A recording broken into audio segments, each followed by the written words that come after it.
Greetings and Islam to all. This is Justice Malaya El Rhyam doing a video demonstration of the court action or pending court action that will be filed against Founders Federal Credit Union. So about 2 weeks ago, no, a month ago, I received what will be called a summons. We know it as a de facto court notice that was sent to me regarding a Visa card from Founders Federal Credit Union. And so I had, from according to what this document says, 30 days to respond to that. So I did. These are the documents I filed at the Mecklenburg County, or the agency known as the Mecklenburg County Clerk of Superior Court in Charlotte, North Carolina territory. So to begin with, here's my affidavit of statement. Affidavit of fact, rather. And it has the case number that was sent to me on this document that I have restated in red with my rebuttal in red ink.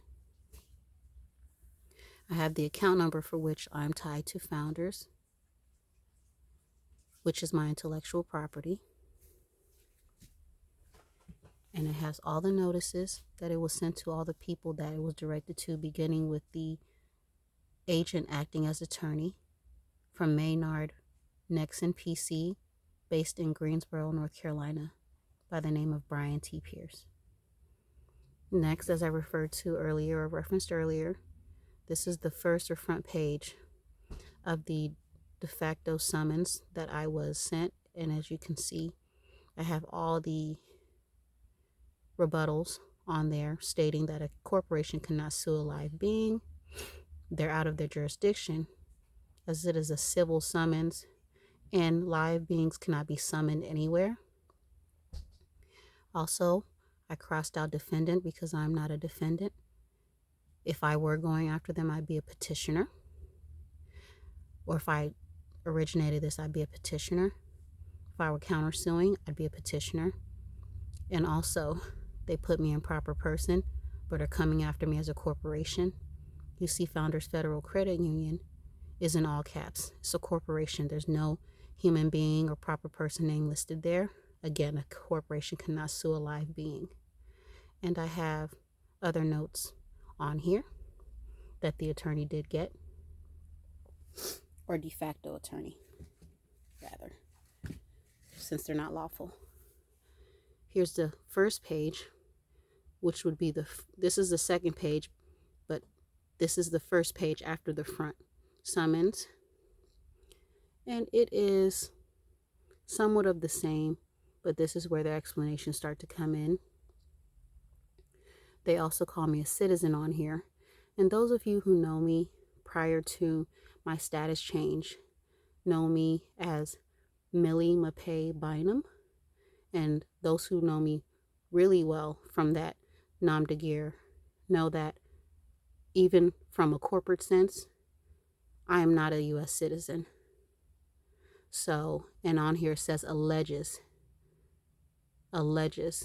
Founders is informed and believes and thereupon alleges the defendant. Again, I'm not a defendant, and I would not be a defendant if I were countersuing them or if I were pursuing this matter initially. Millie G. Mapay Bynum, defendant, is a citizen and resident of Mecklenburg County, North Carolina.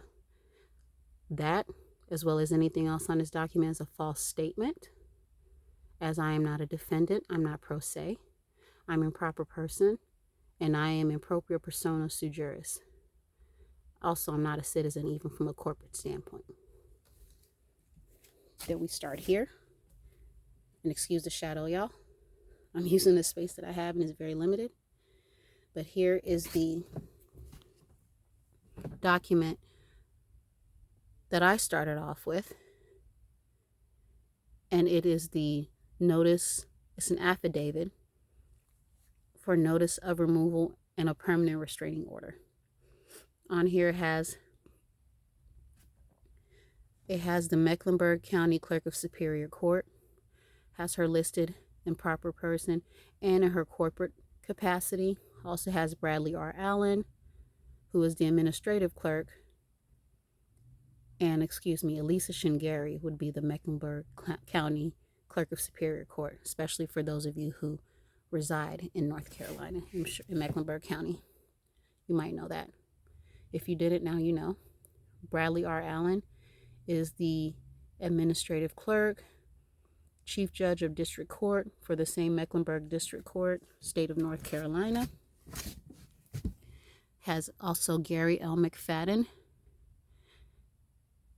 who was doing business as the Mecklenburg County Sheriff, and all of these people are agents doing business as, and are going to get liened. These documents, some will serve as a lien, but they will be getting their official notices sometime in the near future. And then just the General Court of Justice District Court Division, small claims, is also on here. And it has the case or docket number they gave me. This is the second page of that document. And as you can see, I even gave them the courtesy of going to get it filed in their venue, you know, as it requested on number 2 of this document here. File the original of the written answer with the Clerk of Superior Court of the county named above. I did that as a courtesy, even though I did not have to. Proper parties were addressed and informed beforehand. Okay, here's the third page of that, of the notice of removal and permanent restraining order. It's about 4 pages long. You see it has the seals at the top and at the bottom. And it also has my appellation and my thumbprint there. Italia means all parties involved who are pretty much staking a claim in the matter. And in this case, I'm speaking for all the Moors, documented and undocumented, or established, not established. This is the cease and desist order that I put together, that I also sent to them, commanding them to cease and desist from all actions or all attempts of pursuing this alleged debt. For those of you that don't know, debt is not something we created or caused, and it's not something that we inherited. It's something that was fictitiously created for us through the de facto system that's powered through the Sister QV Trust, that's powered through the Social Security number, that is also powered through birth certificates, marriage licenses, and driver's licenses. So this is a cease and desist order, about 3 pages long because it got extended out, but basically letting them know that they have to cease and desist in all matters, because again, a corporation cannot sue a living being, so they're already out of jurisdiction. The second page is the assurance to cease and desist, where they are commanded to sign this document and send it back to me within 10 calendar days with their signatures, and their signatures notarized. None of those parties have done so yet. This is the third page extended. This is a copy or picture of the fax confirmation sheet that I sent to Brian T. Pearce from a printing location, since I do not have faxing capabilities as of yet. But this shows that it was sent in June 13th at 11:03 a.m. And this document says 30 days from the 15th, even though this was not delivered to me until the 17th. You'll see evidence of that later. So now here we have, again, excuse the shadow, working with limited space. Now here, these are just the originals for the documents I just went over earlier. These have some corrections that need to be made, and the corrections have been made in blue, and it says so at the top where it says restatement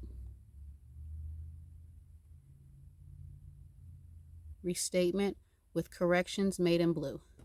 And you'll see corrections made in blue here, here, and here. I also had to correct or restate the original cease and desist order because I put 2-2 instead of 2-3. But all of these documents were sent either together or in tandem. So this is the original for the notice of removal and permanent restraining order. This is all 4 pages of it. And then here's the original for the cease and desist that has the incorrect case or docket number, if you want to call it a case. This is the receipt for the documents I sent Founders over a year ago. Yeah, over a year ago, or approaching a year maybe. They were sent August 1st, 2022. A little while after I uncovered my nationality and got nationalized. I sent them all of my nationality paperwork, including my national ID. Also sent them some documents, some writs and affidavits. Actually, all of these are writs and affidavits. Things have to always start off from an affidavit. Writs and affidavits have to be answered. It's not negotiable. Motions can be dismissed. Motions are requests. They can be denied. Writs and affidavits have to be answered. Found out recently through the post office by tracking this number that Founders intentionally did not pick up the documents. They were delivered properly. I got that confirmation from an agent that will remain undisclosed until a future date if needed, by telling me the process of how they handle the material for Founders when something is mailed to them.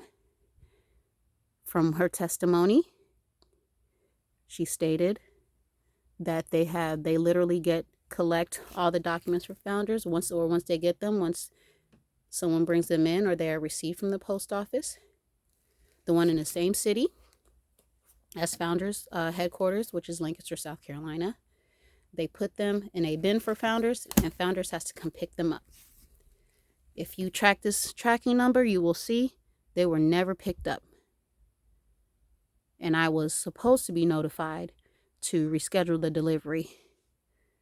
But it makes sense why they were never picked up, because I spoke to one of the heads of Founders named Jeff Alt just a few days after, no, actually the same day that I sent my nationality documents off and other writs and affidavits in the form of quo warranto, writ of discovery, writ in the nature of discovery and disclosure, and affidavit of financial statement.